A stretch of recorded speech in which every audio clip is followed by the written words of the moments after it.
and welcome to our August webinar. I'm Ann Craybill, the CEO at Art Bridges, and we are so glad you're joining us today to explore the many ways our partners across the country are sharing powerful works of American art with their communities.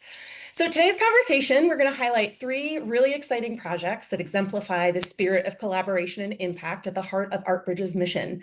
We'll begin with a look at the Partner Loan Network with Jeffrey Katzen, who will share how the Akron Art Museum is bringing new energy to the museum's exhibitions and audience engagement strategies. And then next, we're going to hear from Catherine Poindexter Akers from UCR ARTS, California Museum of Photography and Culver Center of the Arts, who will introduce the traveling exhibition Transgresoras, Mail Art and Messages from the 1960s to 2020s. This is a really powerful survey of Latinx and Latin American women artists who use mail art as a tool for resistance, connection, and creative defiance across borders and generations. Finally, we are going to debut our inaugural Bridgemaker Prize. So this is an incredible award to three of what we call our super partners, museums that embody bold, community-centered work. We've got leaders from the Spelman College Museum of Fine Art, Hudson River Museum, Peoria Riverfront Museum, and they will share with you how they're redefining what's possible through partnership, creativity, and their work with Art Bridges. So while we get started, please, some of you are introducing yourself in the chat. Keep introducing yourselves in the chat. Because we've found that a lot of times we don't have repeat visitors, I'm just going to give you a little bit of an intro to Art Bridges, and then we will kick it over to our guests, panelists. If you've got questions while anybody is presenting, please feel free to keep them in the chat, and I will try to keep up and get those questions answered for you. So if we could go ahead and share the screen.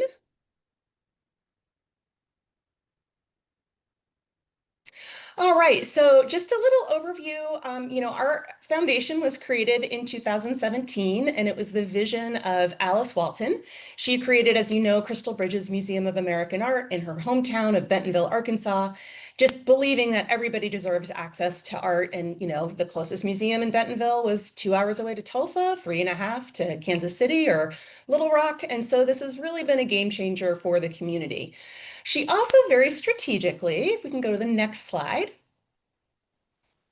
built Crystal Bridges, this monumental museum going through a 100,000 square foot addition. She built it with pretty minimal storage, and she did that on purpose because she really does not believe that art can exist without a viewer. And this planted the seed, this idea for getting art out of storage, working with institutions across the country who maybe have deep holdings or not large enough gallery space, and creating a sort of collective of art sharing across the country. And I sort of think of us as like the interlibrary loan department for art museums. Go to the next slide, please. So our mission is to deliver access to meaningful experiences with art for personal and community well-being. What we do, we partner with museums to provide strategic and financial support to get American art out of storage and into communities nationwide through our innovative and collaborative programming. But where we want to go, we want to empower art museums to collaborate more effectively. As many of you know, so many museums, both as their own institutions, but as an industry, we can be really siloed. So we want to dismantle those and develop flexible solutions to overcome barriers of access, ensuring that museums are inclusive for everyone. If we could go. So currently, our impact, we just celebrated our 300th partner. So this is amazing, 300 art museums across the country, over 900 projects across the nation, impacting over 20 million visitors in communities throughout our country. Next slide. So we do our work through two program pillars, art sharing, which you're going to learn about today through our Partner Loan Network and our traveling exhibition program, and then community engagement. So every program that we fund for art sharing, we also provide grants to engage and activate those artworks in really new and innovative ways.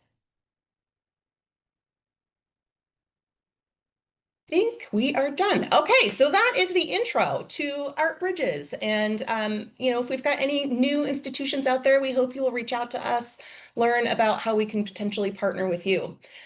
So shifting our focus to the cornerstone of our art sharing initiatives, I'm excited to introduce you to the Partner Loan Network. This is a program, it's a key part of how we foster the circulation of American art. And as I said, like an interlibrary loan program, but for sourcing and sharing art across our nation. So lenders, in this case, it's going to be Akron, identify works in their collection, and then we place them into little groupings, 2 to 5 artworks for a 1 to 2 year loan period. We are really excited to be able to share with you some incredible works from the Akron Museum of Art today. And if anybody's interested in borrowing any of these artworks or these groupings, please reach out to us and we can then fund you for learning and engagement up to $25,000 per year. So if you wanted to take them for 1 year, for 2 years, anywhere from $25,000 to $50,000. So I am so pleased to introduce Jeffrey Katzen, Senior Curator at the Akron Art Museum. He brings deep and thoughtful perspectives to his curatorial work, shaped by his scholarship on abstract photography and a broad engagement with modern and contemporary art across media. So over to you, Jeffrey. Thank you for that introduction, Anne. I'm going to get my screen share going. Hopefully that's working properly and you just see my presentation. I see a little nod. Okay. Well, I'm really thrilled to be with everybody today. I have so enjoyed working with Art Bridges. I once worked in a library, so when I think of Art Bridges, an interlibrary loan program, I think about what I learned working in a library, which is feel free to bother the librarians, like feel free to reach out, say what you need, be communicative, because that's what they're there for, and that's what our collection is for through the Partner Loan Program. So I thought, what could I say to introduce the Akron Art Museum?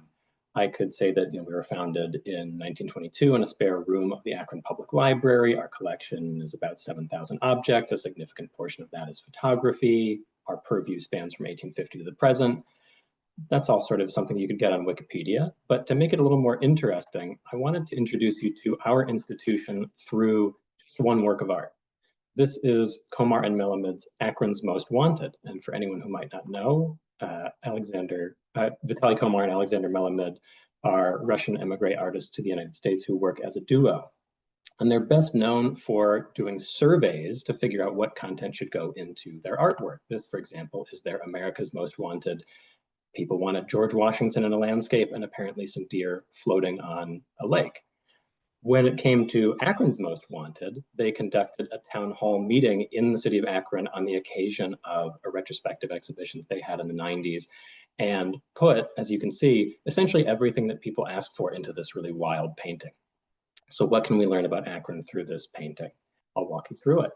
The tire industry, and you can see the Goodyear blimp, which makes its home in Akron, is a significant part of what built the city. And in our collection, we have Klaus Oldenburg's response to that, this rubbery cue, as well as Lee Friedlander's Industrial Valleys series, which we commissioned back in the 80s. There's also the natural world. A nice counterpoint, because in the 80s, when we commissioned the Friedlander series, the public had a mixed reaction. So we turned right around and commissioned Robert Glenn Ketchum to showcase the Cuyahoga Valley National Park, which is just outside of Akron and one of the most accessible national parks in the nation, along with William Summer, who really pioneered sort of European-inspired modernism in Northeast Ohio. There's American history. Circled are the 7 presidents who were born in the state of Ohio with their heads attached to griffins, because why not? We have really good impressionist and tonalist work from American artists in our collection, as well as much reference to American history. John Brown is a particular highlight because that famous abolitionist spent part of his life living in Akron. Next is music. Komar and Melamid just went right ahead and attached a Devo CD to their painting.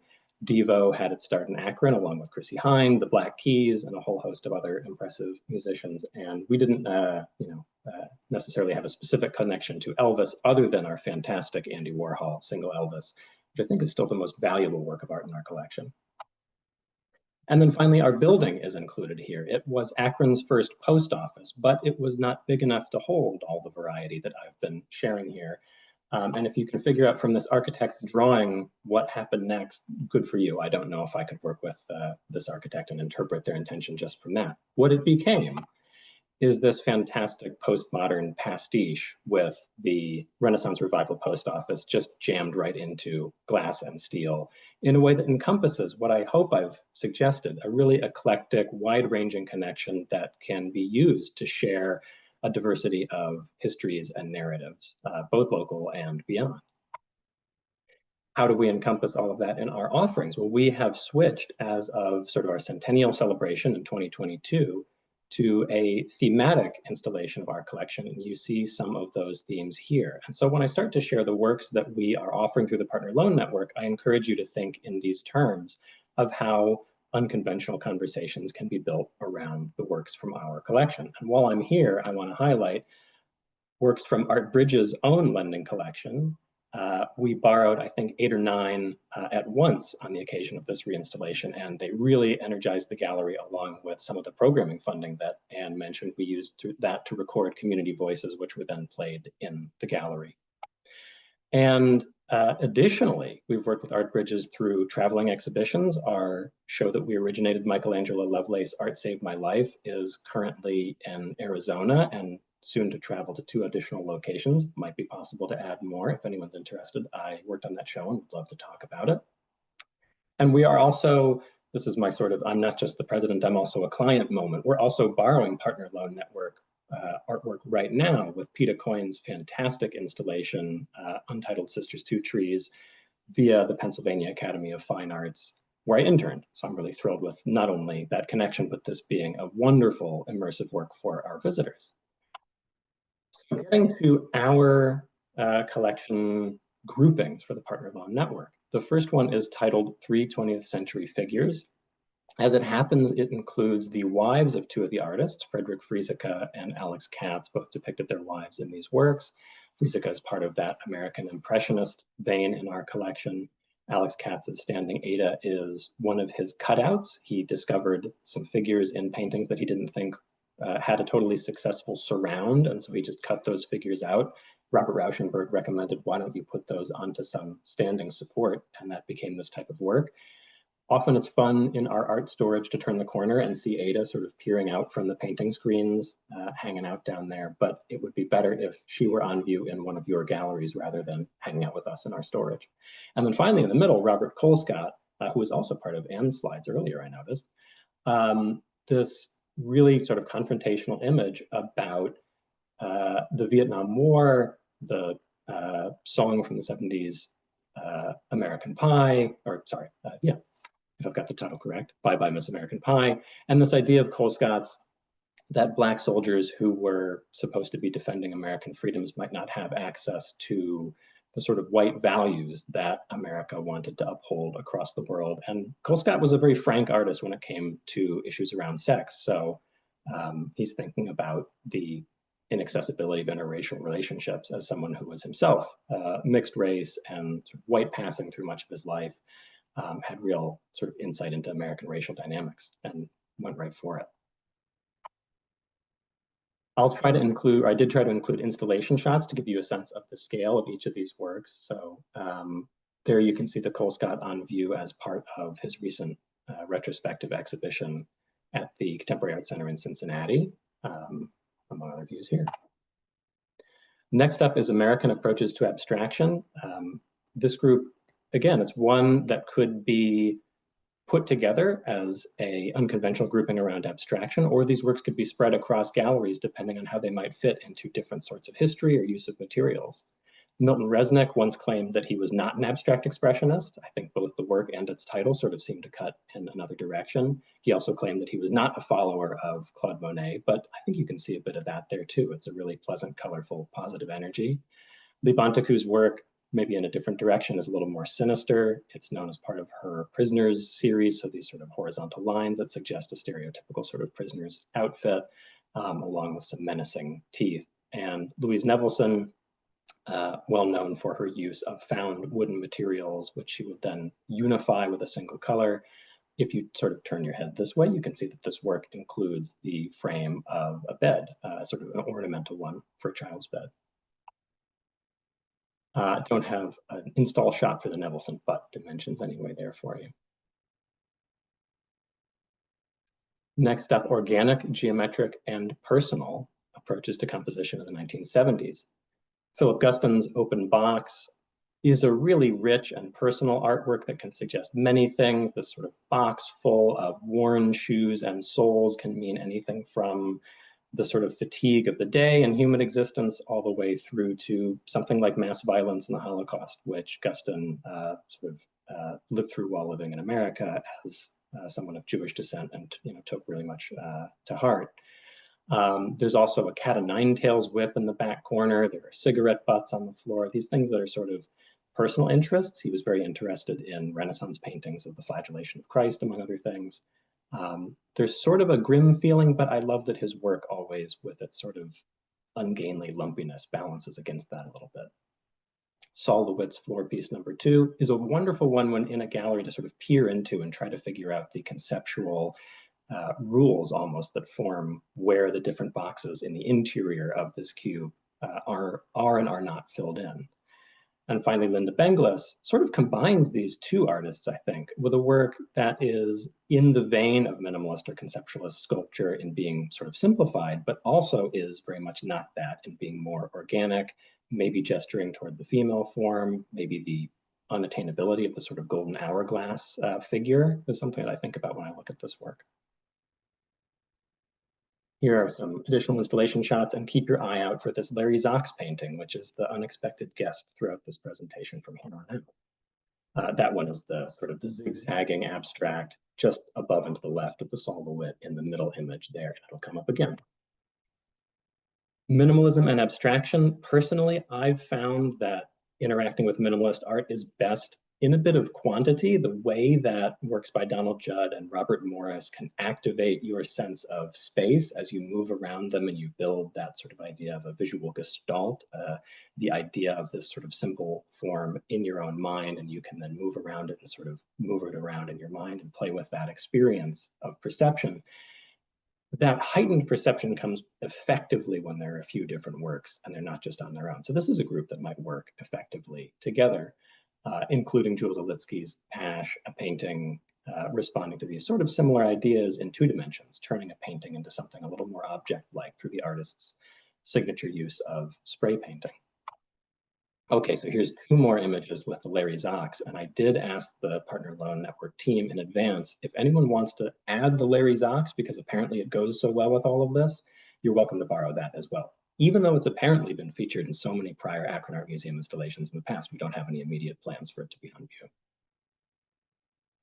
Oh, and I should mention, and this goes well for anyone thinking about lending works to the Partner Loan Network, it does come with some financial support to cover costs for us as an institution.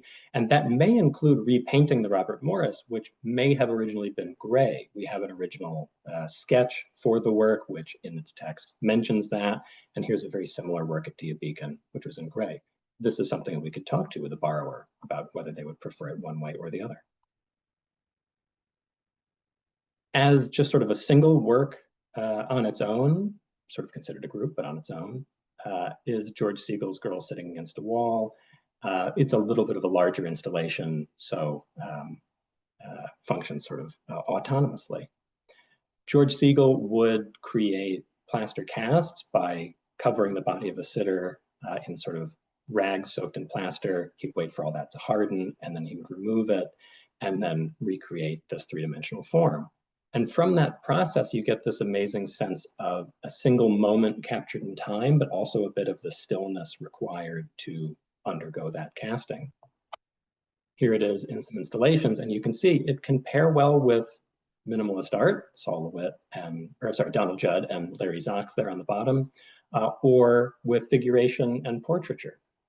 I think there's just a great sense with Siegel's work, and I grew up around the Cleveland Art Museum where there's a similar work with a figure crossing the street, and there's a piece of a pickup truck, and there's a traffic light. It's as if you step into these frozen scenes, and it's really an engaging experience. Oh, and I was going to say with this one, if everyone has a really good Edward Hopper or maybe Andrew Wyeth to pair this with, I think that could be perfect for this girl sitting by a window.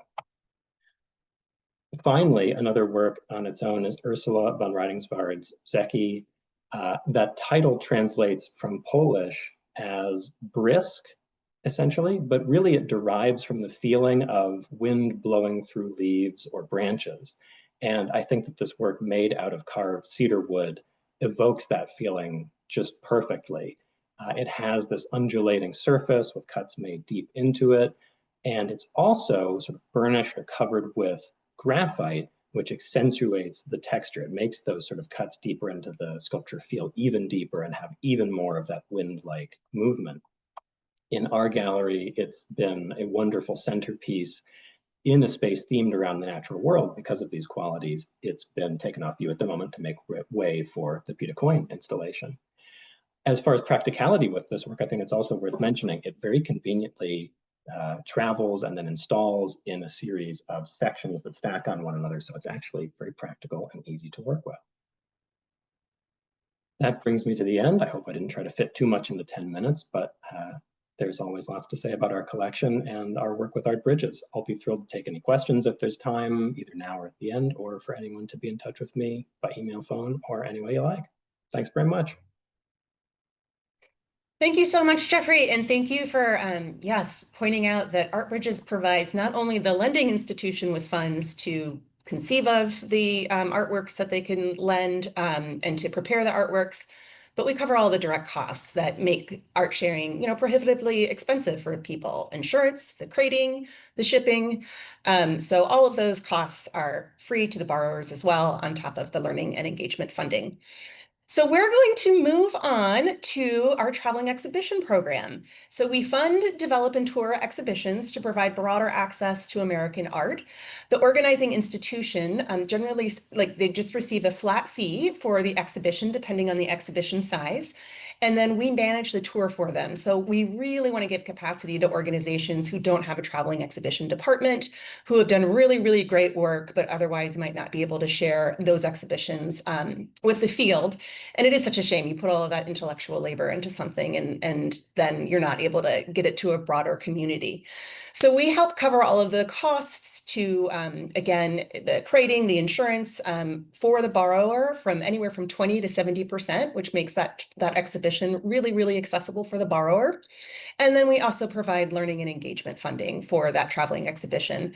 We do require that our traveling exhibitions have a run of 6 months, because by the time you have an exhibition for 3 months and you market it, it's gone, it's over. So we want a little bit more time for institutions to get off of that hamster wheel, but also to lower our climate carbon footprint. So I'm excited to introduce Catherine Poindexter-Akers from the California Museum of Photography at UCR ARTS. She will be sharing, as I mentioned in the intro, Transgresoras, Mail Art and Messages, 1960s to the 2020s. And this is such a great, powerful exhibition. I'm going to turn it over to her so she can enlighten all of you. And again, if you have questions for either Jeffrey or Catherine along the way, just keep them coming in the chat.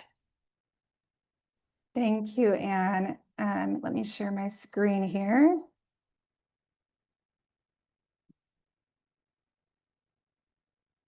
Okay. Everyone see okay? Great.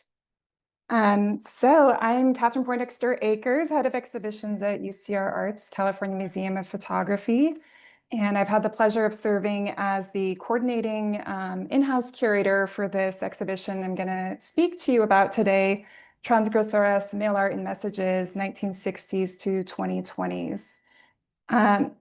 This exhibition is originated by UCR Arts and co-organized by the Getty Research Institute and guest curated by Xana Gilbert, a senior research specialist at the Getty Research Institute, and Elena Stromberg, who is a professor in art history at the University of Utah. They are both scholars of Latin American art, and this exhibition represents years and years of research, oral histories, travel that they have done.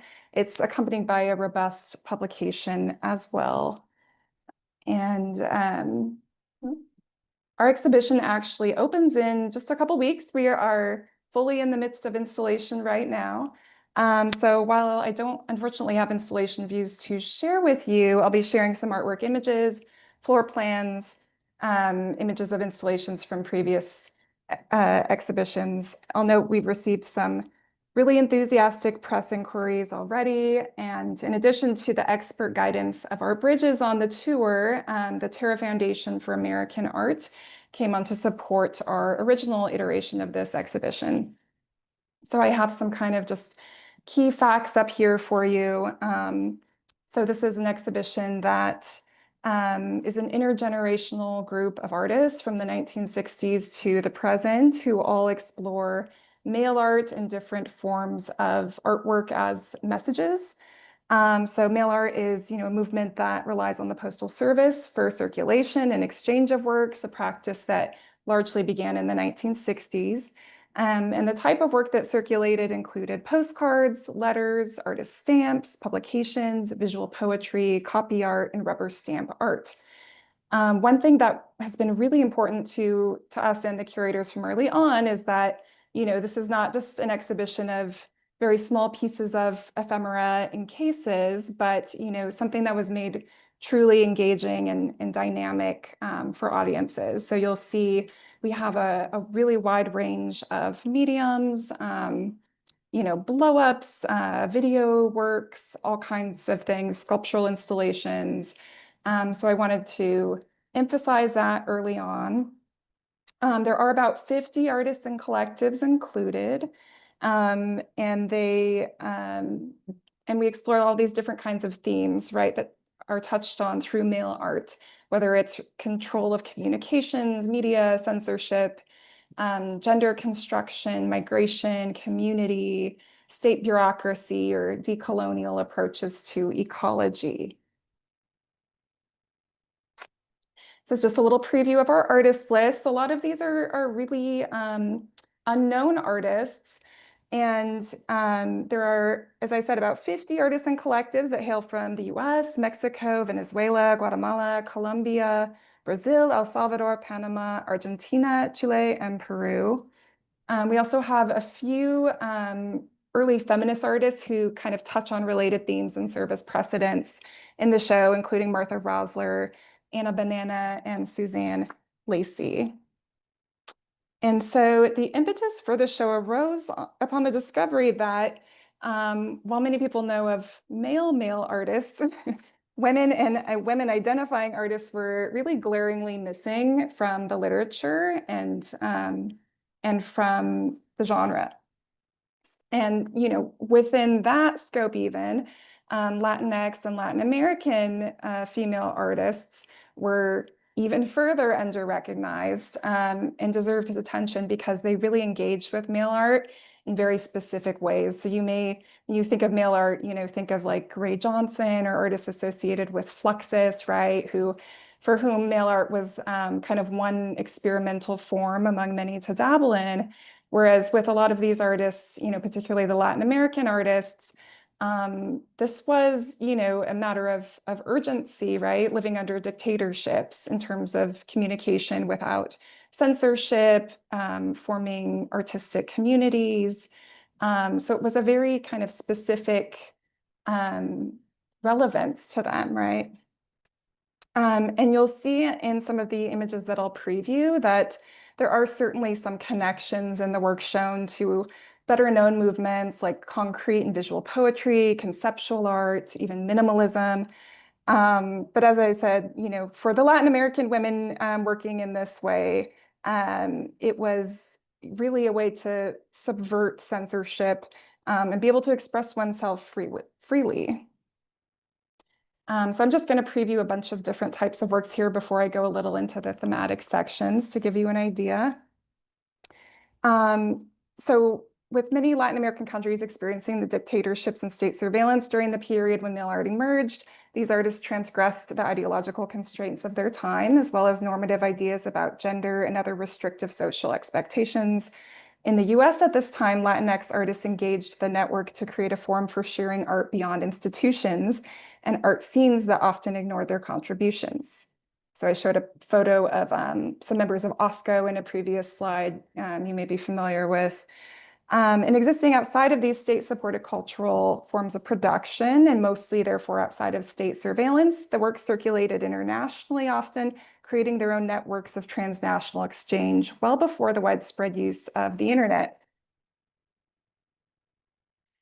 The younger generation of artists in the show explored different facets of the mail, adopting and building on the communication of messages to reflect on migration, family separation, the formation of queer communities, decolonizing ecological strategies, and the transmission of memory.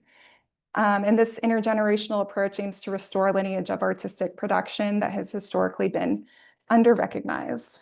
This is a really fun installation by Amalia Pica called Joy in Paperwork that touches on some of the kind of bureaucratic themes throughout the show, where she's collected rubber stamps from all over the world and created these really gorgeous abstract images that form this like very overwhelming collective installation here.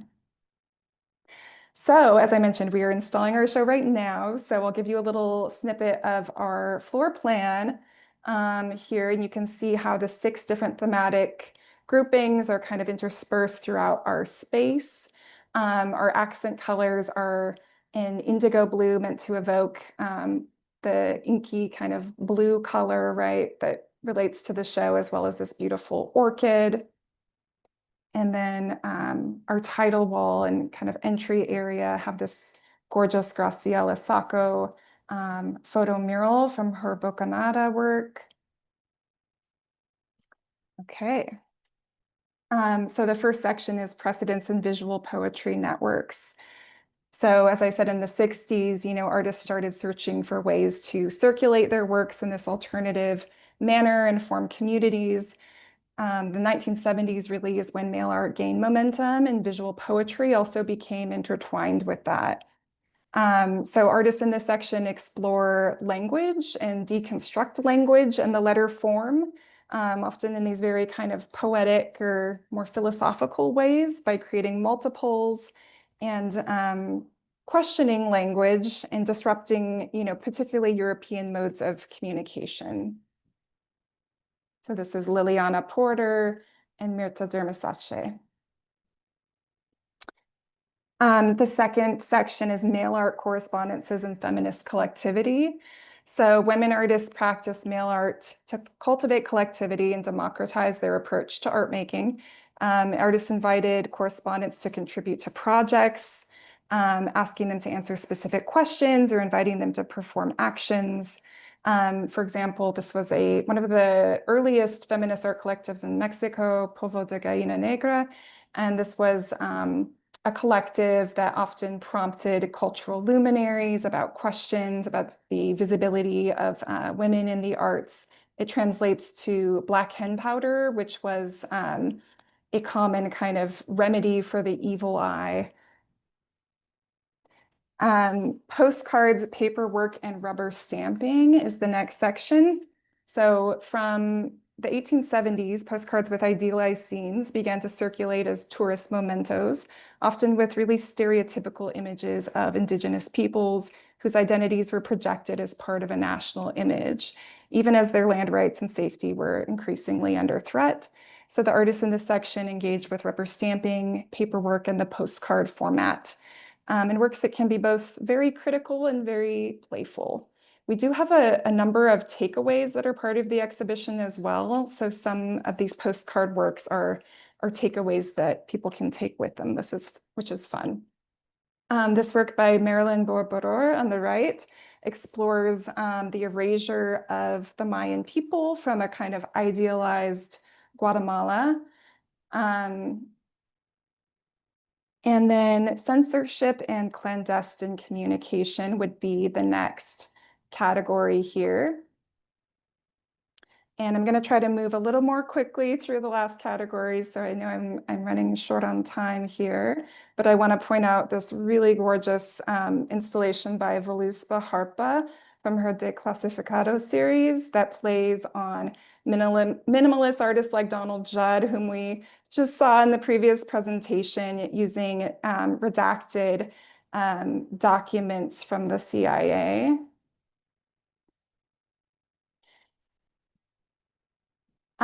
There is also the second to last section on migration and family separation, a particularly poignant issue. And then the final category is eco-critical and decolonial strategies, which includes work by a number of the contemporary artists in the exhibition. And then I'm just going to quickly take you through, this is a really fun work called Vote by Mail that we're going to have near the entryway that deals with the inaccessibility of voting. We have a beautiful publication that we're still working on, co-published by X Artist Books, designed by an all-female design collective in Mexico. This is a family exploration guide that attends the show with activities. To recap, we have about 80 works, depending on how you break them down, about 350 linear feet, lots of opportunities for programming. And then I'll give you just a little preview of the tour schedule. And you'll see that that first slot after our exhibition closes is available. And we have other interested venues at the moment, but I know we have a wait list we're assembling of other interested partners as well. So here are some of the nuts and bolts I'll leave you with, and thank you so much. Thank you, Catherine. I can just imagine the incredible programming you're going to do with this, especially in our digital era. So, all right, we are going to turn it over to talk with the winners of our Bridgemaker Prize. But before we do that, we thought we would share a little video. Oh, except there's one question, Catherine. Somebody would like to know how they can obtain a copy of the publication. Wonderful question. We will have the publication ready early next year, and we will have information, on our website about where you can order that for sure. Great. Fabulous. Thank you. All right. So if my Art Bridges colleagues could cue up the video, and we will take a listen, and then we'll get to talking with. When we founded Art Bridges, we set out to share the power of American art with communities of all sizes and across every region. Art is hope. It's education. It has the power to open our hearts and minds to stories that reflect who we are and who we aspire to be. The Bridgemaker Prize celebrates our museum partners who embody this spirit. Those breaking barriers, expanding access, and creating meaningful connections with their local communities. And I'm honored to recognize our very first Bridgemaker Prize recipients. My name is Liz Andrews. I'm the director of the Spelman College Museum of Fine Art. I'm John Morris, President and CEO of the Peoria Riverfront Museum here in the heart of Illinois. Hi, I'm Masha Turchinsky. I'm the director and CEO of the Hudson River Museum here in Yonkers, New York. Collectively, we could not be more proud to be acknowledged with this Bridgemaker Prize. It's really an honor to be recognized by such an important foundation as well. There is a real contribution to society of HBCUs and Spelman in particular, and that really has to be celebrated. Art Bridges is leaning in, and it's really inspiring, and I hope that others follow suit. Receiving the Bridgemaker Prize is the greatest possible honor. Alice Walton and her philanthropy has changed not only the quality of what we bring to the institution, but she's lifted up the confidence of our institution. We know what we want to do, and for a while we just couldn't find someone who believed in that idea of how are we going to get there. And then Art Bridges said, we believe in you, we trust you, and let's work together to make that happen. And the results have been astounding. It's a pleasure to work with a foundation that corresponds deeply to your own values about providing access. This year's recipients are true pioneers, building bridges and bringing art to life in new and meaningful ways. We are deeply grateful for your partnership and the extraordinary impact you're making. Congratulations to our very first Bridgemaker Prize recipients. Okay, so that was just a little introduction to the institutions and the leaders that you'll be hearing from today. We are going to start with Liz. We had 3 Bridgemaker Awards this year, and 1 went to a lender and 2 went to what we call our super partners, kind of, borrowers who have really created Art Bridges into sort of the operational DNA of their organizations. But Liz, I want to start with you and talk about Spelman College Museum of Fine Art and the Silver Linings Celebrating the Spelman Art Collection exhibition that was drawn entirely from your collection, spanning over a century of African American art. And could you share a little bit about the experience of organizing the show and what it meant to begin your partnership with Art Bridges through this project and how art sharing has played a role at your museum's mission? Yes, thank you so much for this honor to all of us. And I'll say Art Bridges came in at the perfect moment in time. I was familiar with Art Bridges from working at LACMA, Los Angeles County Museum of Art. And as soon as I got to Spelman, I knew I wanted to start a conversation. My very first show here in the spring of 2022, it opened the museum after 2 years of closure. It was a collection show, and it was originally just meant to be here at Spelman, but having the conversations with Art Bridges, I was able to see it bigger, be able to see it as something that could travel and have an impact across the country. And so we are just about to open at the final venue. It's been on the road for over 2 years, and it's been amazing to be able to say we're doing great work here, and now people around the country know that and know that it's not even just the work that we're doing today, but there have been generations of people who have worked at Spelman College and upheld a mission to make sure that the art that we hold so dear is kept alive and shown and thought about for generations. So it's been really cool to see how it started conversations, for example, at Vassar College and University of Michigan Museum of Art that I think needed to happen and really were inspired in a new way because of the art on view. Can you give an example of some of those conversations or maybe a venue that really kind of surprised you in terms of the community Mm. response? You know, the University of Michigan Museum of Art did some incredible programming. They had so many different community days. They had poetry. They had all of these different partners come in from Detroit, which is very, very close to where Ann Arbor is, but almost exists as a different planet.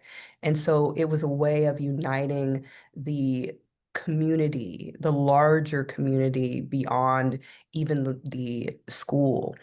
And so bringing in performance and bringing in community partners, seeing that happen on the occasion of the show is it's really powerful. It's great. I think institutionally we always think about our collection, our permanent collection, but what I love about this is it's really like a public good for the whole country, right? It's all of our collection and getting Spelman's work out there, as you said, just shines a light on all of the incredible work you guys have been doing. So congratulations, Liz. We're gonna pivot to Masha from the Hudson River Museum, who, if you all haven't been, is a gem, literally right on the Hudson River. And fun fact, they filmed Gilded Age there. So I guess one particular sitting room, right? So Masha, you have had 37 projects with us, resulting in almost 100 works of art coming to your institution. Talk about how you began your work with Art Bridges and how it grew and blossomed into, like I said, I think becoming part of your organizational kind of DNA. I think that's a perfect way to say that it has become part of the Hudson River Museum's DNA. So I will first and foremost say a big thanks to Art Bridges on behalf of everyone here at the Hudson River Museum, from Alice Walton to you, Anne, and the terrific Art Bridges team. And in thinking back, first of all, I was surprised myself, and so were we all at the museum when Art Bridges tallied up 37 projects. That does speak to how our work together has been integrated into the Hudson River Museum. And I remember so clearly to this day our first project. It was entitled Art and Identity.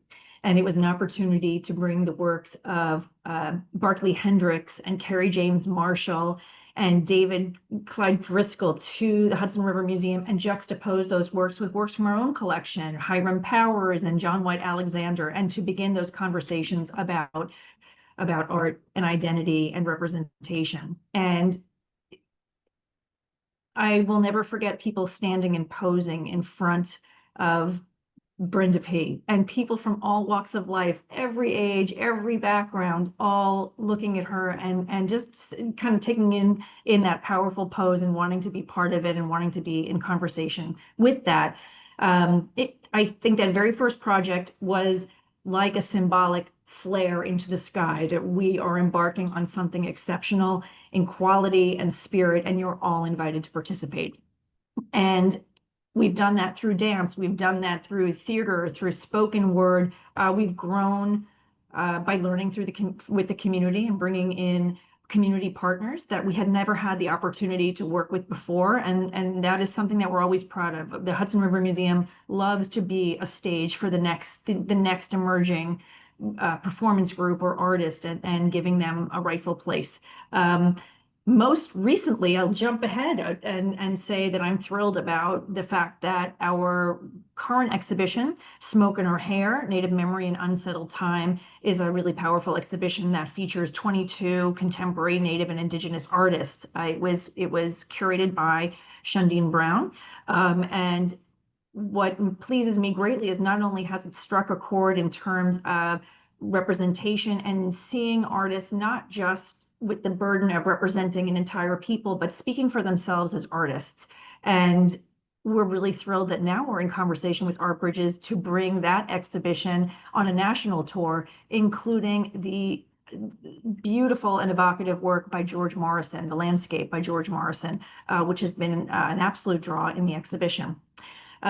So for me, what's exciting is that all of this means that we're thinking ahead.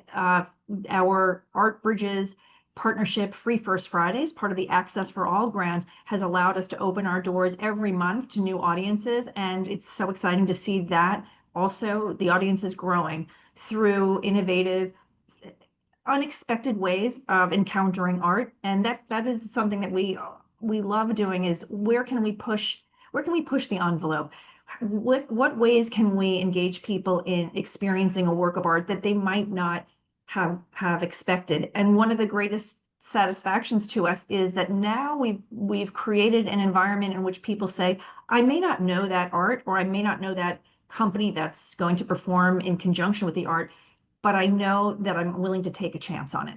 That if the museum is booking it and the museum is putting this out for the public, then it's worth my time. That's been one of the most exciting aspects of building community and getting feedback from them. When we do that in a number of ways, I would say that also we listen to feedback from the audience, and through our Bridges, we have worked on gathering longitudinal data. And so we do that through the Coves project, for example, and it's really wonderful to hear how the museum measures up right in our community, but also benchmarks us against other participating museums across the country. And I recommend to anyone here who is on the call, who is already an Art Bridges partner, to strongly consider being part of a longitudinal study, because you learn so much, not only about your own institution, but where are areas that you can aspire when you benchmark yourself against your peers. And so now I would say, Anne, that for me, what I'm excited about with this prize is it gives us a lot of room to imagine new ways that we can grow. What are different ways that we can bring in community-centered exhibitions, interactive experiences that reflect and uplift the voices of our community, and thinking about even professional development to ensure that our staff is well prepared to meet the evolving needs of our visitors and audiences. So for us, it's a thank you to Art Bridges for helping us build a vision of a museum that is not only serving our immediate community and region, but is ready to bring our scholarship. And I love what you said, your intellectual labor. I jotted that down as we spoke. That idea of our intellectual labors and the spirit of our community out to a national audience. Love it. I love that you're investing in your team too, because it's hard to meet the needs of community if we haven't met the needs of our staff. So it's so true. John, another super partner, over 100 artworks. Peoria has just declared an Alice Walton Day. Tell us about your experience with Art Bridges, how you got started, what it's given to you as an organization. Yeah, thank you, first of all, and for leading what I consider to be the most important philanthropy of its kind in the country. I'm somewhat, I guess, romantic and caught up in the notion that we are in the swim of something so important on a national level that it's not really about art at all. It's about the country. And the idea that just a mile down the road here in Peoria, Illinois, there's a Carnegie branch of the library that's 130 years old, that we are in this sort of place where this incredible human being named Alice Walton has come up with an idea of taking her wherewithal and investing in communities the size of Peoria, where 110,000 people in the city, 400,000 in the metro area, and allowing our tremendous curatorial staff, Bill Conger, our chief curator, who you know well at Art Bridges, and Everly Davis and Zach Zetterberg, and our Art Bridges fellow, Megan Wynn and Renee Kerrigan, that we're able to bring Andy Warhol's Endangered Species, which is acquired by Art Bridges Foundation, and really make a big fuss out of that, engaging our Every Student Initiative, our 18,000 students. We're able to juxtapose the loan of a Dave the Potter, as you are well aware, there in Crystal Bridges, you have one of these incredible vessels of early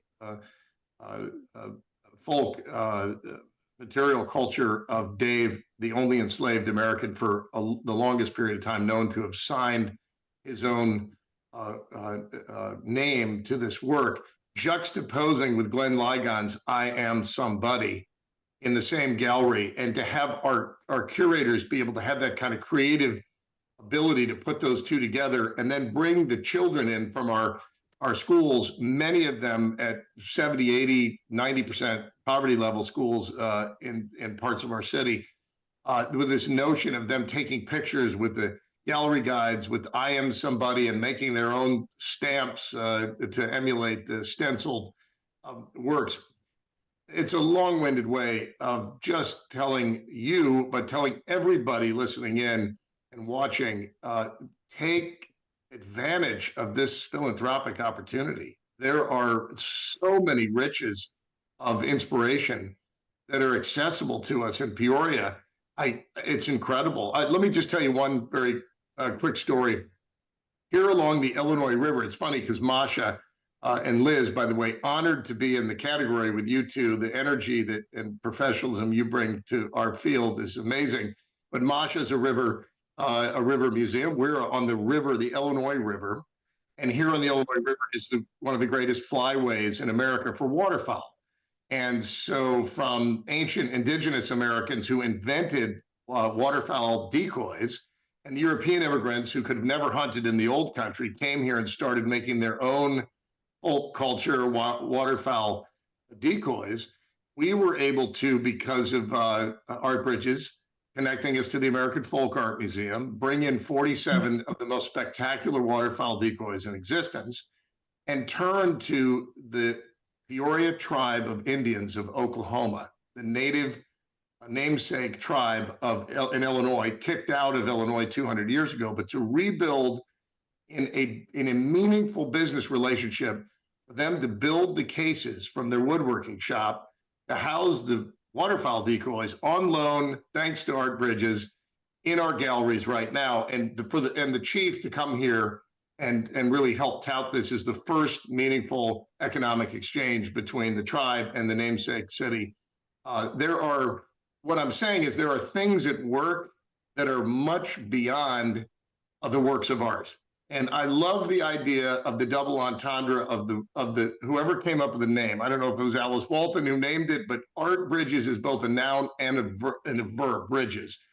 And art truly is bridging in our community, understanding among each other, cross-cultural, in ways that we don't really fully even understand. And that's in the little video, which, by the way, I wore the same exact tie in the video, and just to show that I'm consistent or I don't have that many ties. But what's happening is beyond, in some ways, what we're expecting. We are building our level of confidence to be a kind of national institution for our local area, because Alice Walton is not a local philanthropist. What she is doing is a national thing, and every time we engage with you, and you're a tremendous team at Art Bridges, it like lifts up our confidence in ways that are transforming us beyond our imagination. So there's my rah-rah pitch for gratitude from Peoria. John, thank you. You could just be our spokesperson. But really, for everybody that's on the webinar, we just highly encourage you to partner with us, but partner deeply. You know, we really want to be able to not just give capacity, but also give cover so that you can take risks and experiment. And as Alice says, throw spaghetti at the wall and some of the noodles fall off. It doesn't work. But some of the stuff really does stick. And then sometimes you see these outcomes that are completely unexpected. So it doesn't look like we have any, I mean, our panelists must have been so great. Oh, you've got a question coming in. I was gonna say, it doesn't look like we have questions, but it says, Brenda's wondering, what has been your favorite form of visitor engagement? Do you have what if we could do this idea to engage visitors? Is there a group of visitors that you feel you have been missing? So I will ask our panelists to respond in 2 breaths because we have 4 minutes. John. Well, we've integrated performance into some of the things we're doing. Museums do this, but what's happened is we're now starting to get philanthropy. And I should mention, we're completely 100% privately funded nonprofit museum, $6.7 million a year. It's not a huge enterprise, but it's the largest cultural institution by far in our area.